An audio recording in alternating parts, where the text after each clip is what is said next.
Hello and welcome to TCM. I'm Ben Mankiewicz. If you're any kind of animation fan, you undoubtedly know the name Chuck Jones. Between 1938 and 1963, working at Warner Brothers, Jones directed a selection of the funniest, most surreal, best-known cartoons in history, including What's Opera Doc, Duck Dodgers in the 24th and a Half Century, and One Froggy Evening. Jones turned out dozens of cartoons highlighting eternal comic battles between Bugs Bunny and Elmer Fudd, between the Roadrunner and Wile E. Coyote, between Pepe Le Pew and various terrified female cats.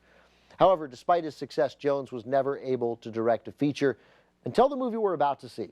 Released by MGM in 1969, it's The Phantom Tollbooth.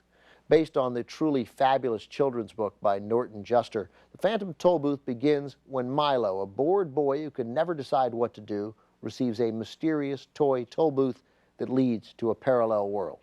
Milo hops into his toy car, goes through the toll booth, and finds himself transported to the Kingdom of Wisdom, where his job is to rescue Reason and Rhyme, two princesses trapped in an airborne castle, and help stop a battle between words and numbers. At this point in Chuck Jones's career, he'd been at MGM for several years. He'd produced a short, The Dot and the Line, that won him an Oscar in 1965. He followed that with the classic animated version of How the Grinch Stole Christmas in 1966, and that led to The Phantom Tollbooth. The only live-action performer in The Phantom Tollbooth is Butch Patrick. You might remember him as Eddie Munster from the 1960s TV series The Munsters. He was the werewolf kid with the sharpest widow's peak in screen history. You'll also hear quite a few familiar cartoon voices in the movie, including Mel Blanc, June Foray, and Hans Conried. From 1969, here's The Phantom Tollbooth.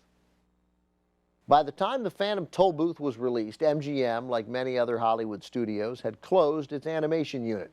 But that didn't stop Chuck Jones. He created more Bugs Bunny and Daffy Duck cartoons for movies and for television, and he did animated sequences for Gremlins 2, The New Batch, and Mrs. Doubtfire. The star of Mrs. Doubtfire, the late Robin Williams, was a big Chuck Jones fan.